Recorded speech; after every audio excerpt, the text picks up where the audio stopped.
بسم اللہ الرحمن الرحیم۔ ناظرین السلام علیکم ورحمۃ اللہ وبرکاتہ۔ اصول حدیث کا ہمارا کورس چل رہا ہے، آج اس سلسلے کا 5واں لیکچر ہے۔ تو لاسٹ ٹائم ہم نے ڈسکس کیا تھا، یعنی آخر میں جہاں ہم نے 4تھ لیکچر جو ہے وہ اس کا اینڈ کیا تھا، وہ ہماری بحث چل رہی تھی محکم اور مختلف الحدیث کی۔ تو اس بحث کو اختتام تک پہنچاتی ہوئی آج انشاءاللہ سے ہم ایک نئی بحث کا آغاز کریں گے، اور وہ ہے خبر مردود۔ یعنی ابھی تک ہم نے ڈسکس کیا ہے خبر مقبول کو، ایسا ہی ہے نا، یعنی وہ خبر جو کہ ایکسیپٹڈ ہے۔ تو اس کی کتنی قسمیں ڈسکس کی ہم نے؟ 4، ٹھیک ہے۔ جس خبر کو ایکسیپٹ کیا جائے گا اس کی 4 قسمیں: صحیح، صحیح لذاتی ہی، یعنی صحیح بھی کہتے ہیں، صحیح لذاتی بھی کہتے ہیں، اور دوسری صحیح لغیری، اور تیسری حسن لذاتی، اور چوتھی حسن لغیری، ٹھیک ہے۔ اس کے بعد ہم ڈسکس کریں گے خبر مردود کی اقسام۔ لیکن اس سے پہلے ہماری ایک بحث آئی تھی، اور وہ کیا تھی؟ اختلاف حدیث کی بحث، کہ جب احادیث جو ہیں وہ آپس میں کنٹرڈکشن ہو ان میں، ٹھیک ہے۔ رسول اللہ صلی اللہ علیہ وسلم کی باتوں میں ایک بات تو ذہن میں رکھیں کہ کنٹرڈکشن نہیں ہوتی، ممکن نہیں ہے۔ اگر تو ثابت ہو جائے کہ یہ دونوں باتیں اللہ کے رسول صلی اللہ علیہ وسلم کی ہیں تو پھر کنٹرڈکشن نہیں ہوگی، لیکن کنٹرڈکشن ہمیں نظر آ رہی ہے، ہمیں نظر آ رہی ہے، ٹھیک ہے۔ تو اب ہم نے کیا کرنا ہے؟ اس کو حل کرنا ہے۔ تو اس کو حل کرنے کے کیا طریقے ہیں؟ اس کو حل کرنے کے 4 طریقے ہیں، ٹھیک ہے۔ تو ہم نے کہا تھا احادیث 2 قسم کی ہیں، کچھ تو وہ ہیں جنہیں محکم کہتے ہیں، یعنی جن کا آپس میں اختلاف نہیں ہے۔ کچھ احادیث ایسی ہیں جن کو ہم کہتے ہیں مختلف الحدیث۔ مختلف الاحادیث وہ ہیں جن کا آپس میں کیا ہے؟ اختلاف ہو جاتا ہے۔ اچھا، ایک اور بحث ہے جو ہم اصول فقہ میں پڑھیں گے، وہ بہت اہم اور امپارٹنٹ ڈسکشن ہے آج کل کے ہمارے اس زمانے کے اعتبار سے، اور وہ ڈسکشن یہ ہے کہ لوگ کہتے ہیں جی حدیث قرآن کے خلاف ہے۔ حدیث کیا ہے؟ قرآن کے خلاف، ہم اس لیے حدیث کو نہیں مانتے، ٹھیک ہے۔ وہاں پہ بھی اصل میں حدیث قرآن کے خلاف نہیں ہوتی، بلکہ کس کے خلاف ہوتی ہے؟ ان کی اس انڈرسٹینڈنگ کے خلاف، ان کی اس تفسیر کے خلاف، انٹرپریٹیشن کے خلاف۔ جو انڈرسٹینڈنگ ان کی ڈیولپ ہوئی ہے قرآن سے، یا جس طرح سے انہوں نے قرآن کو انٹرپریٹ کیا، یا جس طرح سے انہوں نے قرآن کو سمجھا، تو ان کی سمجھ اور حدیث آپس میں ٹکرا رہی ہوتی ہے۔ قرآن اور حدیث آپس میں نہیں ٹکرا سکتے، کیوں؟ ایک خدا کی بات ہے اور ایک خدا کے رسول کی بات ہے۔ اگر دونوں اتھینٹک ہوں، ٹھیک ہے نا، قرآن تو ہے ہی اتھینٹک، لیکن حدیث بھی اگر ثابت ہو جائے کہ یہ صحیح حدیث ہے تو ممکن نہیں ہے کہ وہ قرآن سے ٹکرائے۔ اس کو ہم تفصیل سے ڈسکس کریں گے انشاءاللہ اصول فقہ میں، لیکن ابھی ہمارا یہ موضوع نہیں ہے حدیث اور قرآن کا ٹکراؤ، ابھی ہمارا یہ موضوع نہیں۔ ابھی ہمارا موضوع کیا ہے؟ کنٹرڈکشن کس میں ہے؟ احادیث میں، ود ان احادیث ہے، ٹھیک ہے۔ اس کو ہم نے کہا تھا 4 طرح سے حل کرتے ہیں۔ سب سے پہلے کیا کرتے ہیں؟ جمع کرتے ہیں۔ اس کو توفیق بھی کہتے ہیں، موافقت پیدا کرنا۔ 2 حدیث میں کیا کرنا؟ موافقت پیدا کرنا، ان کو جمع کرنا۔ جمع کرنے کا مطلب کیا ہے؟ ایسا مفہوم بیان کرنا، ایسی انٹرپریٹیشن کرنا کہ جس سے کنٹرڈکشن ان کی کیا ہو جائے؟ ختم ہو جائے، آبجیکشن ختم ہو جائے، اعتراض باقی نہ رہے، ٹھیک ہے۔ مثال کے طور پہ جیسے یہاں پہ انہوں نے احادیث جو ہے وہ 2 بیان کی ہیں۔ یہ آپ کی جو کتاب ہے اطیب المنح، ایک حدیث ہے جس کو شیخان نے روایت کیا۔ شیخان سے کون مراد ہے؟ شیخان امام بخاری اور امام مسلم، شیخ کا تثنیہ شیخان، ٹھیک ہے۔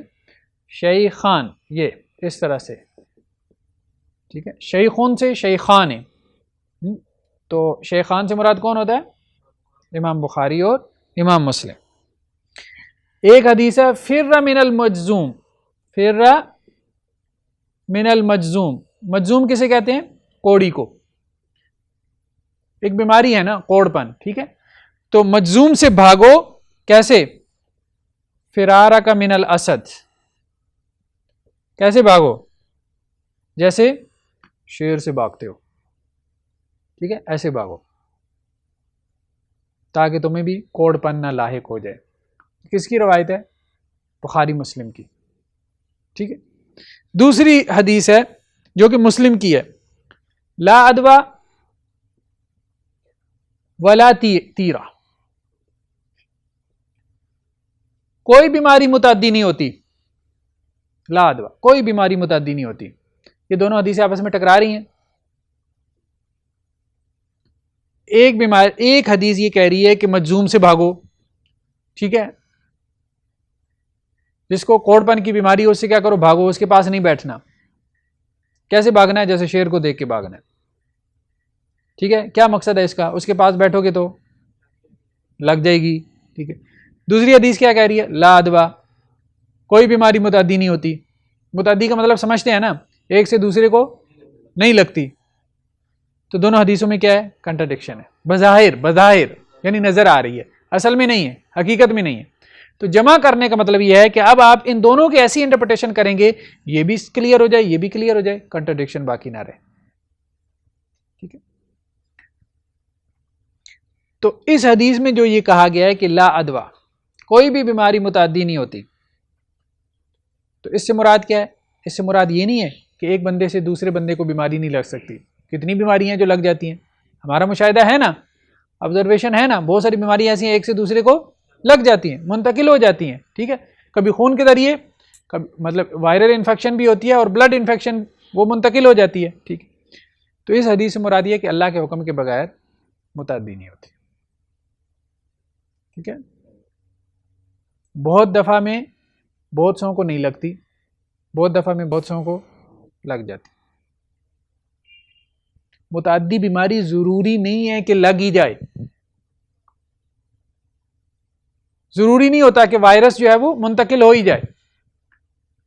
ٹھیک ہے، ضروری نہیں ہوتا بیکٹیریا کام دکھا ہی جائے، اللہ کے حکم سے کام دکھاتا ہے.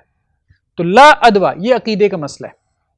اللہ کے اذن سے متعدی ہے، خود سے متعدی نہیں ہے. کوئی بھی بیماری خود سے متعدی نہیں ہوتی، اللہ کے اذن سے متعدی ہوتی ہے. ٹھیک ہے. اب جیسے حدیث میں ہے کہ جس علاقے میں طاعون پھیل جائے، طاعون کی بیماری جو چوہوں سے پھیلتی ہے، متعدی بیماری ہے نا، اس علاقے میں جانے سے منع کیا. حدیث میں کیا ہے؟ اس علاقے میں اللہ کے رسول نے جانے سے منع کیا جہاں کوئی وبائی مرض پھیل جائے، متعدی بیماری پھیل جائے. ٹھیک، لیکن جو اس علاقے میں ہو ان کو وہاں علاقہ چھوڑنے سے منع کیا. ٹھیک ہے. احتیاط ضروری ہے لیکن ایک حد تک، اتنی نہیں کہ آپ کا عقیدہ خراب ہو جائے. ٹھیک ہے، بندہ مر رہا ہو میں نے اسے ہاتھ نہیں لگانا ہے، مجھے نہ لگ جائے کہیں مرض، اس طرح سے نہیں. ٹھیک ہے. احتیاط جو ہے وہ ممکن حد تک کرنی ہے، احتیاط سے ہمیں منع نہیں کیا گیا. تو بیماری متعدی بیماری ہیں لیکن وہ بھی اللہ کے حکم سے. تو کہتے ہیں بہت سارے علماء کے ہمیں واقعات ملتے ہیں، بلکہ پشاور کے ایک عالم دین، ان کا واقعہ میں نے سنا تھا، وہ کوڑی کے پاس جا کے بیٹھے. ٹھیک ہے، اور انہیں کچھ بھی نہیں ہوا. جی، دوسری چیز ہے نسخ، کہ آپ نے یہ معلوم کرنا ہے کہ کوئی حدیث منسوخ تو نہیں ہے.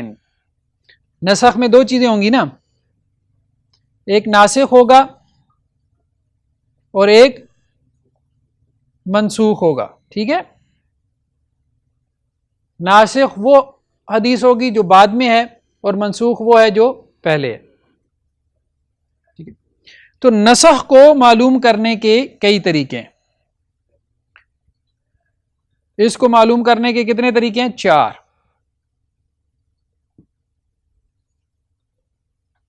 سب سے پہلے قول رسول، خود اللہ کے رسول صلی اللہ علیہ وسلم جو ہے وہ اپنی پہلی کسی بات کو منسوخ کر دیں، کینسل کر دیں.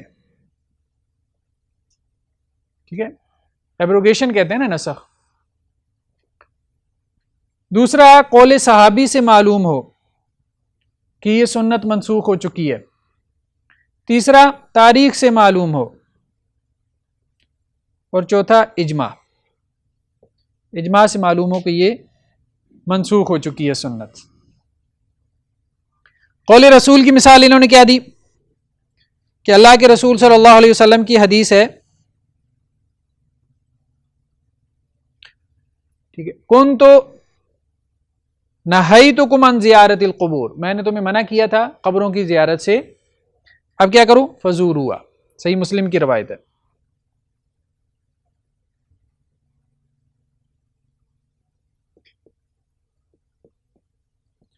اللہ کے رسول یہ کہہ رہے ہیں کہ میں نے تمہیں قبروں کی زیارت سے کیا کیا تھا؟ منع کیا تھا.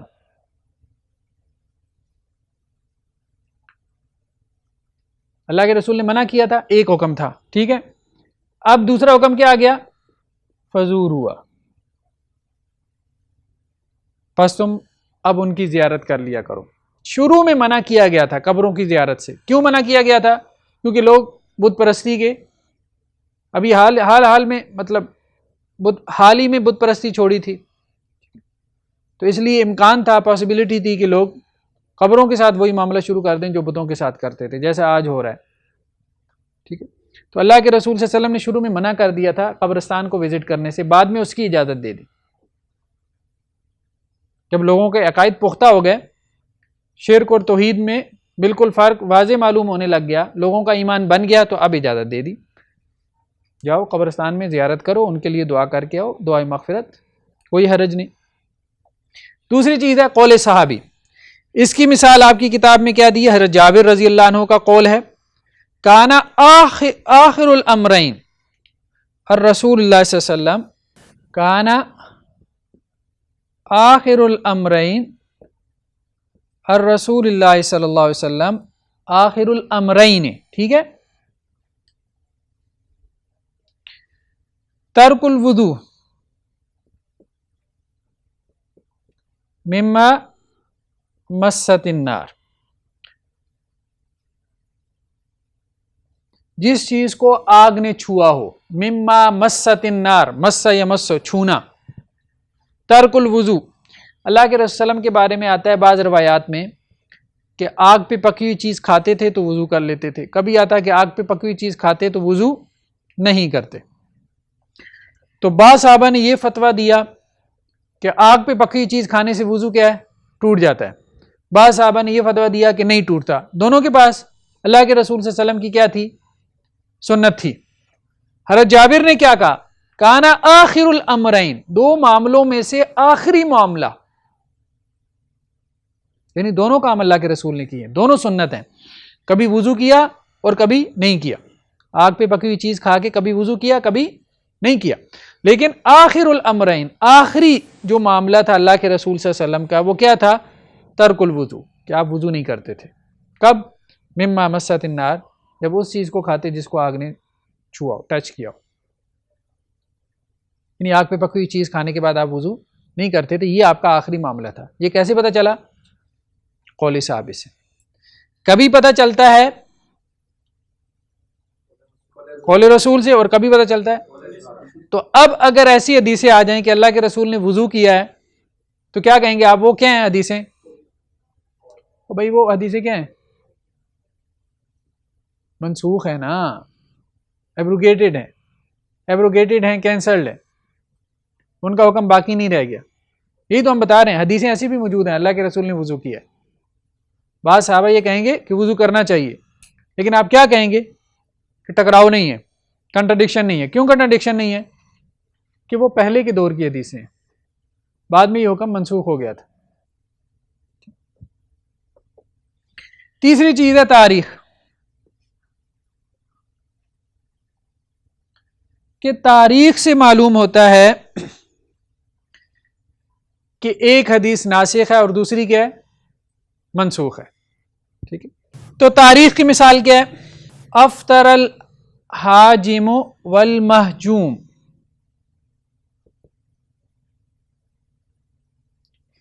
ابو داؤد کی روایت ہے. ٹھیک ہے،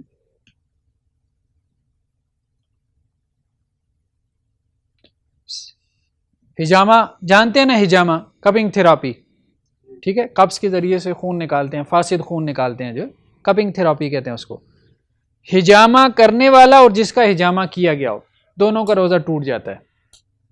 یہ حدیث کیا کہہ رہی ہے؟ سنن ابی داؤد کی روایت ہے. دونوں کا روزہ ٹوٹ جاتا ہے، ہجامہ کرنے والے کا بھی اور ہجامہ کروانے والے کا بھی. یعنی روزے کی حالت میں آپ ہجامہ نہ کر سکتے ہیں، نہ، یہی حدیث کا مفہوم ہوا نا. یہ کون سی روایت ہے؟ سنن ابی داؤد کی روایت ہے. اب ایک دوسری روایت ہے، اس روایت میں یہ ہے کہ اللہ کے رسول صلی اللہ علیہ وسلم نے احتجامہ،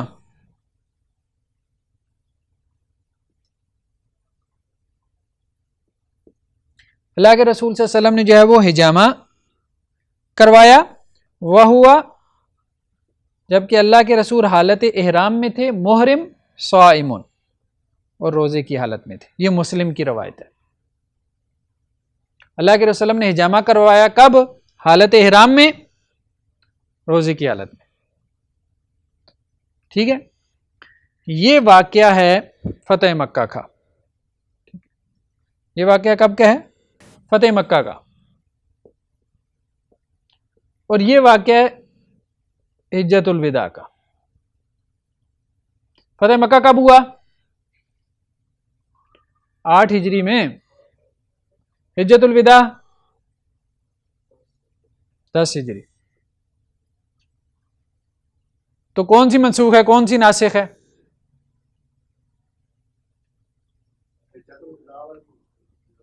ہاں، یہ حدیث ناسخ ہے اور یہ کیا ہے؟ یہ منسوخ ہے. حجامہ کروا سکتے ہیں روزے کی حالت. ٹھیک ہے، بات سمجھ میں آ گئی. اور بعض اوقات جو ہے وہ اجماع سے معلوم ہوتا ہے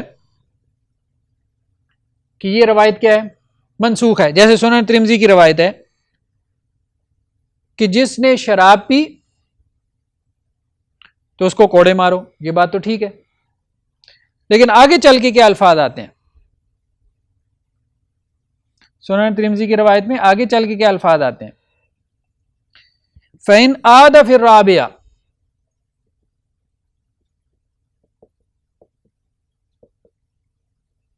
فَاقْتُلُوا. چوتھی مرتبہ شراب پیے تو قتل کر دو. یہ سنن ترمذی کی روایت ہے، لیکن یہ کیا ہے؟ منسوخ ہو چکا ہے. یہ حکم کیا ہے؟ منسوخ ہے. شراب جتنی مرتبہ مرضی پیے گا اس کی حد قتل نہیں ہے، کوڑی ہے. ٹھیک ہے، بعض فقہا کے نزدیک 40 اور بعض کے نزدیک 80. سنن ترمذی کی روایت کیا کہہ رہی ہے؟ پہلی مرتبہ کوڑے مارو، دوسری مرتبہ کوڑے مارو، تیسری مرتبہ شراب پیے کوڑے مارو، چوتھی مرتبہ پیے تو کیا کرو؟ قتل کر دو.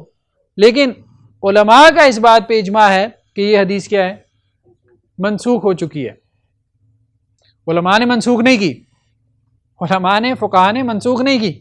ان کو تو کوئی اختیار نہیں ہے کہ وہ حدیث کو منسوخ قرار دیں. انہوں نے صرف بتایا، خبر دی ہے. یعنی وہ صرف میڈیم ہے، ذریعہ ہے. کلیئر ہوگی بات؟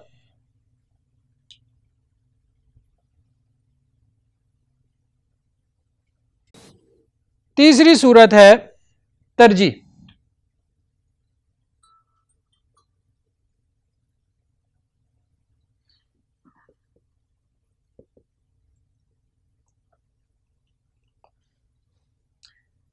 ترجیح کیا ہے؟ کہ جب دو احادیث آپس میں ٹکرا رہی ہوں تو آپ ایک کو کیا کریں گے؟ ترجیح دیں گے. یعنی ایک راجح ہوگی اور دوسری کیا ہوگی؟ مرجوح. یا اس کو یوں لکھ لیتے ہیں آگے.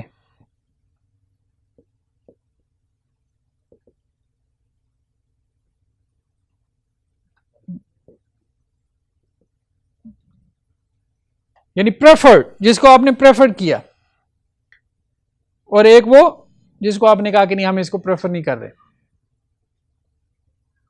ٹھیک ہے، یعنی ایک حدیث جو زیادہ صحیح ہے اس کو آپ لے لیں گے نا. ایک حدیث بخاری مسلم کی ہے، متفق علیہ روایت ہے، اور ایک حدیث ابن ماجہ کی ہے. دونوں آپس میں ٹکرا جائیں تو کس کو لیں گے؟ سب سے پہلے آپ کیا کریں گے؟ جمع کرنے کی کوشش کریں گے. جمع نہ ہو سکے تو پھر کیا کریں گے؟ نسخ کی طرف جائیں گے. نسخ کا بھی نہیں امکان، کو پاسبلٹی، پھر ترجیح دیں گے. کام آسان ہو جائے گا. اگر یہ بھی ممکن نہ ہو، ترجیح کی بہت وجوہات ہو سکتی ہیں. بھائی یہ تو ممکن ہوتا ہے نا، ترجیح کی 20 وجوہات ہوتی ہیں کہ ایک بندے کو آپ دوسرے پہ ترجیح دے دیں. کیوں ترجیح دے دیں؟ کیونکہ وہ بڑا محدث ہے. ٹھیک ہے، اوثق راوی ہے، زیادہ ثقہ راوی ہے. تو وجوہات ترجیح میں سے کوئی وجہ ترجیح نکل آتی ہے. اگر یہ بھی ممکن نہ ہو چلیں تو پھر چوتھی چیز کیا ہے؟ توقیف. توقیف کا مطلب کیا ہے؟ دونوں روایات اگر برابر ہوں ہر اعتبار سے، جو عموماً ہوتا نہیں ہے، یعنی کوئی نہ کوئی وجہ ترجیح آپ کو مل جاتی ہے. لیکن پھر بھی اگر دونوں روایات ہر اعتبار سے برابر ہوں تو آپ کیا کریں گے؟ توقف کریں گے، دونوں کا معاملہ چھوڑ دیں گے. آپ کہیں گے کہ ہم کسی عالم دین کا انتظار کرتے ہیں، کسی فقیہ کا، کسی بڑے محدث کا، جو کیا کرے، یا تو ان کو جمع کر دے اپنی ذہانت سے، یا اللہ کے پاس سے جو اس کو علم دیا گیا، یا وہ کوئی نسخ کو معلوم کر لے، یا وہ ترجیح قائم کر دے. نہیں، ابھی کتاب میں نہیں ہے، لیکن میں نے آپ کو بتایا نا کہ جیسے ایک بخاری کی روایت ہے اور ایک ابن ماجہ کی روایت ہے، تو آپ بخاری کی روایت کو ترجیح دیں گے. اچھا جی، اگلا ہمارا ٹاپک ہے جی، نیکسٹ ہے جی مردود کی اقسام. ہم نے کہا تھا صحت و ضعف کے اعتبار سے حدیث کی اقسام، ٹھیک ہے، یعنی قبول و رد کے اعتبار سے. ٹھیک ہے، یا اس کو ایک منٹ، صحت و ضعف نہ کریں، قبول و رد. قبول و رد کے اعتبار سے حدیث کی اقسام: مقبول اور مردود حدیث. ٹھیک ہے، مقبول کی کتنی قسمیں تھیں؟ 4. مردود جو حدیث ہوتی ہے، یعنی جس حدیث کو آپ رد کرتے ہیں تو 2 وجوہات سے رد کرتے ہیں. یا تو راوی کے گرنے کی وجہ سے،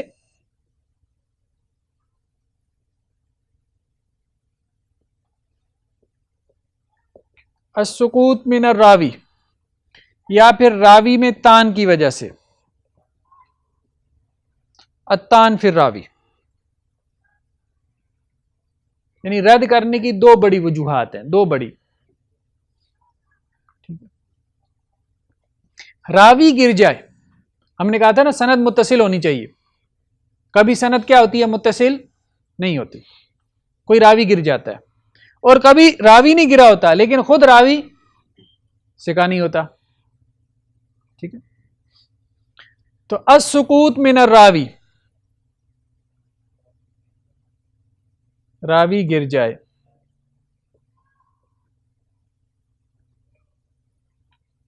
سقوط کا مطلب ہے گر جانا، راوی کا گر جانا.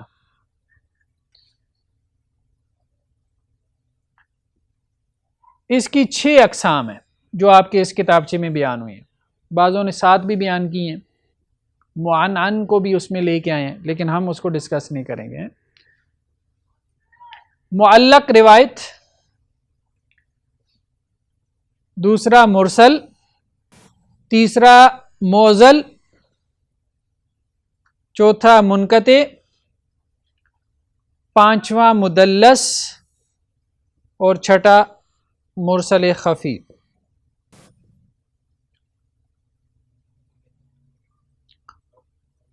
موزل، اب ہم اس کو 1 بائی 1 ڈسکس کرتے ہیں.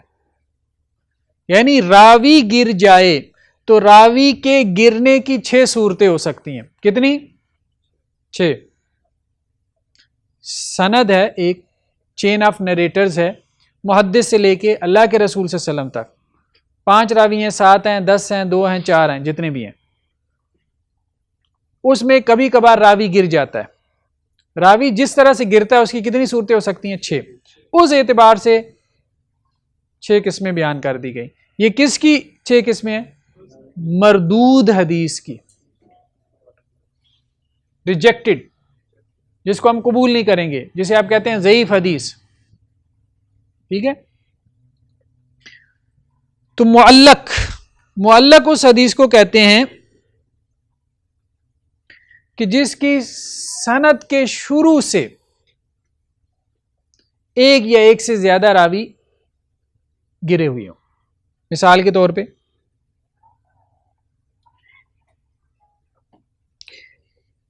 امام بخاری نے یہ بات کہی ہے، وقال ابو موسیٰ،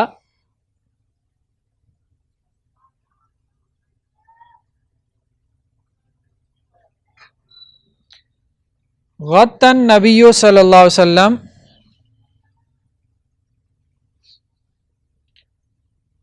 رکبتیہ حین دخل عثمان.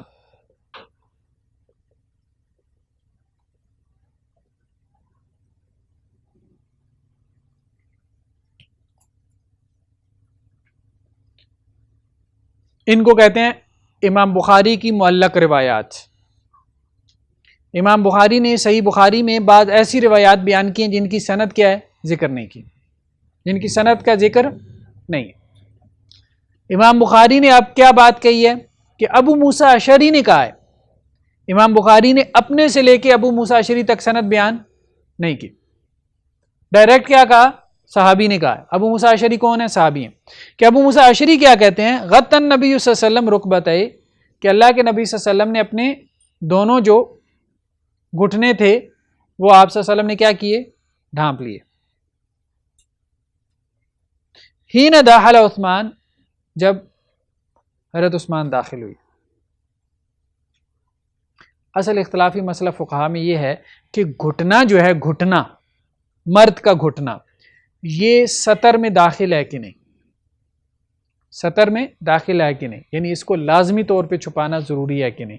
بعض فقہا کہتے ہیں کہ گھٹنا سطر میں داخل ہے، بعض فقہا کہتے ہیں کہ گھٹنا سطر کا حصہ نہیں ہے، گھٹنے سے اوپر تک سطر ہے. ٹھیک ہے. تو امام بخاری جو ہیں ان کا بھی ایک موقف ہے. تو امام بخاری ابو موسیٰ اشعری سے ایک قول لے کے آئے کہ ابو موسیٰ اشعری یہ کہتے ہیں کہ اللہ کے نبی صلی اللہ علیہ وسلم نے اپنے دونوں گھٹنے کیا کیے؟ ڈھانپ لیے، جبکہ حضرت عثمان داخل ہوئے، اس سے پہلے نہیں ڈھانپے ہوئے تھے. ٹھیک ہے. تو اب یہ کیا ہے؟ یہ معلق روایت ہے کہ امام بخاری سے لے کے ابو موسیٰ اشعری تک اس کی سند نہیں ہے. اب امام بخاری کی جو معلق روایات ہیں کیا وہ صحیح روایات ہیں؟ یہ ایک بحث ہے، کیونکہ نام تو اس کا صحیح بخاری ہے نا، اور ہم یہ کلیم کرتے ہیں کہ جی اس کی تمام روایات کیا ہیں؟ صحیح ہیں. تو اس میں دو باتیں ذہن میں رکھنی ہیں. کتنی؟ دو. ویسے تو بہت ساری ہیں لیکن دو باتیں آپ کو بتانا چاہوں گا. ایک اہم بات تو یہ ہے کہ امام بخاری نے جو روایات نقل کی ہیں معلق، ان سے کوئی مسئلہ ثابت نہیں کیا، صرف اس کو سپورٹ کے لیے لے کے آئے ہیں. یعنی ایک مسئلہ جو ہے وہ صحیح حدیث سے ثابت ہو رہا ہے، صحیح حدیث سے، جس کی پوری چین انہوں نے بیان کر دی. اب اس کے سپورٹ میں وہ کیا کرتے ہیں؟ کچھ اور چیزیں لے آتے ہیں. مسئلہ ثابت ہو گیا ایک مرتبہ، اب اسی مسئلے کے سپورٹ میں کچھ اور چیزیں لے آئے، معلق روایات بھی لے آتے ہیں. بات یہ سمجھ میں آ رہی ہے؟ معلق روایت کے اوپر مسئلے کی بنیاد نہیں رکھتے. ایک بات تو اہم ہے، اس کو سپورٹنگ میٹیریل کے طور پہ ذکر کرتے ہیں. دوسری بات یہ ہے کہ امام بخاری نے جو روایات نقل کی ہیں، جو معلق روایات، اگر تو وہ معروف کے صیغے سے ہوں، جیسے کالا. کالا کیا ہے؟ معروف کا صیغہ. اگر تو معروف کا صیغہ ہو تو اس کا مطلب ہے اس کی سند صحیح ہے اور کہیں اور موجود ہے. اختصار کے لیے انہوں نے سند کیا کی؟ حذف کر دی. اگر وہ اس کو مجہول کے صیغے سے نقل کریں، جیسے کہیں کیلا، یہ مجہول کا صیغہ ہے، تو پھر اس کا مطلب یہ ہے کہ اب اس کی سند جو ہے وہ ضعیف ہے.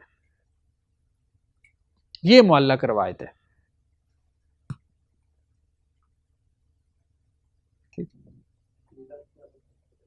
کہا گیا بہت ساری ہیں، بہت ساری. دوسری چیز ہے مرسل روایت. مرسل اس روایت کو کہتے ہیں، یعنی معلق تو وہ ہو گئی نا جس کی سند کے شروع میں ایک یا ایک سے زیادہ راوی گرے ہوں. مرسل اس روایت کو کہتے ہیں کہ جس میں تابعی درمیان میں صحابی کو چھوڑ دے. تابعی کیا کرے؟ درمیان میں صحابی کو چھوڑ دے. جیسے اس کی مثال کیا ہے؟ ابن شہاب زہری کہتے ہیں، ان ابن شہاب زہری بڑے محدثین میں سے ہیں نا. وہ کس سے نقل کرتے ہیں؟ ان سعید بن مسیب.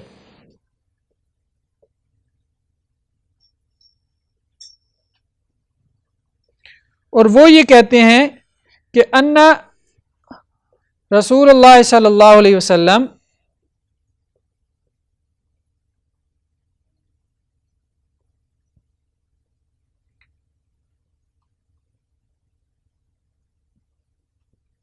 نہا انل مزابنہ، اللہ کے رسول صلی اللہ علیہ وسلم نے مزابنہ سے منع کیا. یہ کون کہہ رہا ہے؟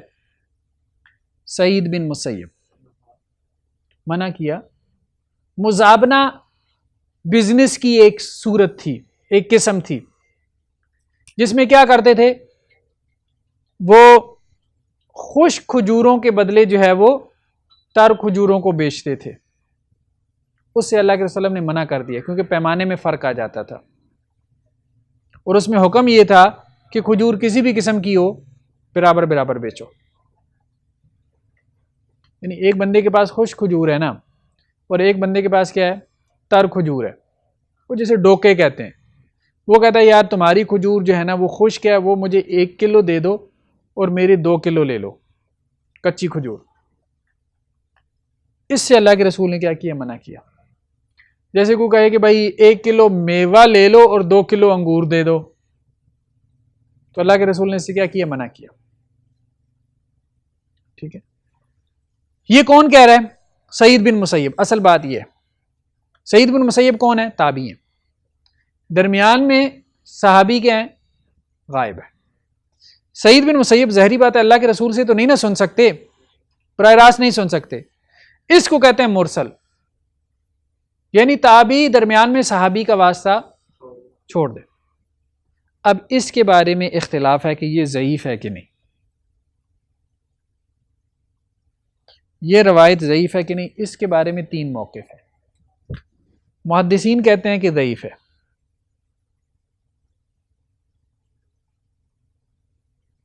محدثین کیا کہتے ہیں؟ ضعیف ہے. وہ تو اس کو نہیں مانتے. ٹھیک ہے. فقہائے ثلاثہ کون ہے؟ فقہائے ثلاثہ امام ابو حنیفہ، امام مالک، اور ایک روایت کے مطابق امام احمد. یہ کہتے ہیں ہم اس کو مانیں گے.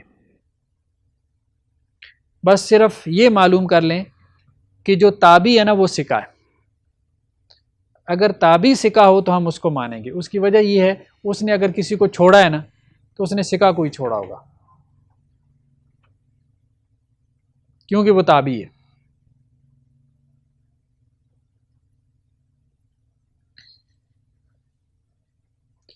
تیسرا موقف ہے امام شافعی کا. امام شافعی کہتے ہیں کہ 4 شرائط ہیں. کتنی؟ اگر یہ پوری ہو جائیں تو اس کو مان لیں گے. ٹھیک ہے. ان میں سے ایک شرط یہ ہے مثال کے طور پہ کہ ویسی ہی کوئی اور بھی مرسل روایت ہو اسی معنی کی، تو وہ 2 آپس میں مل کے ایک دوسرے کو سپورٹ کریں گی نا. ایک اس میں یہ بھی ہے کہ کسی صحابی نے اس مرسل روایت کے مطابق فتویٰ دیا ہو، یعنی وہ مرسل روایت جو ہے وہ اور صحابی کا فتویٰ آپس میں کیا ہے؟ میچ کر رہا ہو. ٹھیک ہے. اور ایک شرط اس میں یہ بھی ہے کہ وہ جو ارسال کرنے والا ہے، جو صحابی کا واسطہ چھوڑا ہے، وہ کون ہو؟ ثقہ راوی ہو.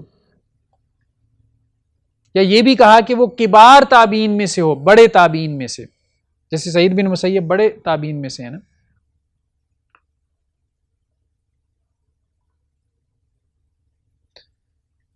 لیکن محدثین اس کو ضعیف ہی شمار کرتے ہیں. اچھا ایک اور ہے جس کو کہتے ہیں مرسل صحابی. مرسل صحابی کسے کہتے ہیں؟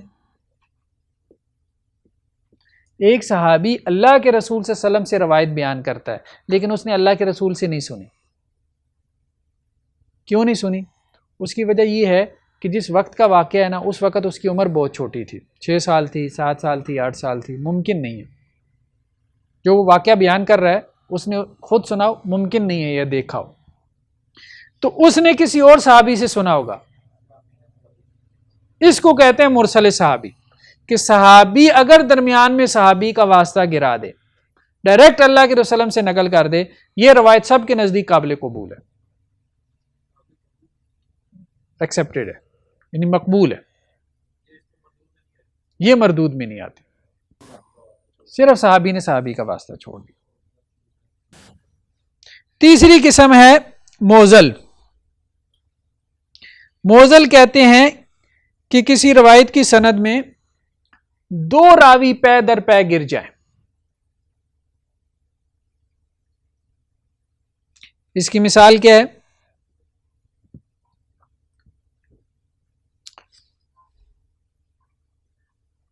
جیسا کہ امام مالک نے موطا میں یہ حدیث بیان کی، ٹھیک ہے، امام مالک کہتے ہیں کہ مجھے یہ بات پہنچی ہے کہ حضرت ابو ہریرہ نے کہا. امام مالک کس سے روایت کرتے ہیں؟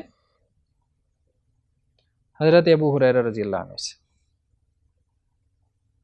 ٹھیک ہے. روایت کیا ہے؟ للمملوک طعامہ وکسوتہ بالمعروف، غلام کو کپڑا اور کھانا دو چیزیں دی جائیں گی مالک کی طرف سے عرف کے مطابق. یعنی غلام کا کپڑا اور کھانا کس کے ذمہ ہے؟ مالک کے ذمہ ہے. یہ بات بیان کی کس نے؟ کس سے؟ ابو ہریرہ سے. اب اس کی جب حدیث کی سند کہیں اور سے دیکھی گئی تو وہ کیا ہے؟ وہ یہ ہے کہ مالک جو ہیں وہ کس سے بیان کر رہے ہیں؟ محمد بن عجلان سے. اور وہ کس سے بیان کر رہے ہیں؟ اپنے والد سے، یعنی عجلان سے. اور وہ کس سے بیان کر رہے ہیں؟ ابو ہریرہ سے. تو یہ دو راوی جو ہیں وہ امام مالک نے درمیان میں گرا دیے. کیوں گرا دیے؟ جیسا امام بخاری بھی بعض اوقات جو ہے وہ کیا کرتے ہیں؟ پوری سند ہی گرا دیتے ہیں اختصار کے لیے، کیونکہ وہ مسئلہ وہ پہلے ایسی حدیثوں سے ثابت کر چکے ہوتے ہیں جس کی پوری سندیں انہوں نے نقل کر دی ہوتی ہیں، تو دوبارہ وہ اس کے لیے علیحدہ سے کوئی دوسری سند بیان نہیں کرتے. تو بیسیکلی اس کی سند کیا ہے؟ مالک جو ہے وہ محمد بن عجلان سے نقل کرتے ہیں اور عجلان جو ہے وہ ابو ہریرہ سے نقل کرتے ہیں.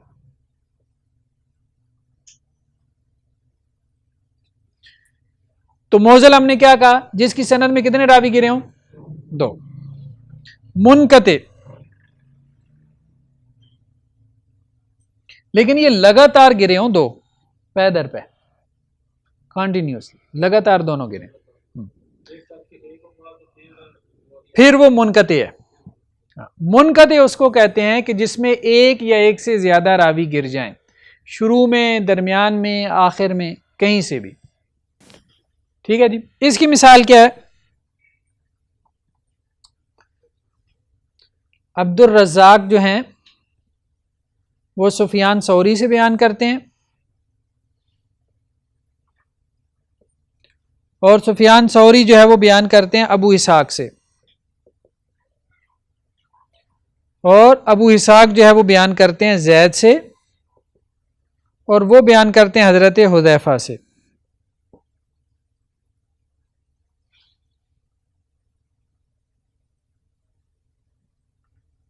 ٹھیک ہے کہ ان ولیتموہا ابا بکر فقوی امین، اگر تم ابو بکر کو ولی بنا دو تو وہ قوی بھی ہیں اور امین بھی ہیں.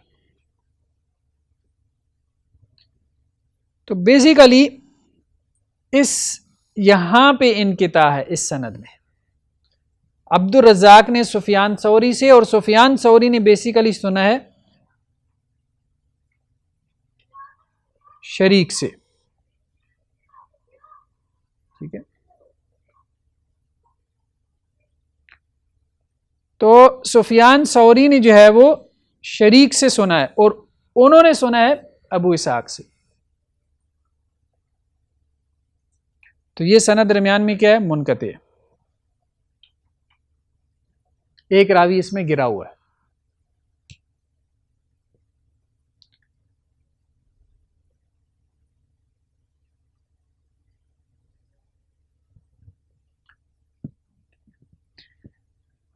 اب یہ موزل نہیں ہے کیونکہ اس میں دو راوی نہیں گرے ہوئے.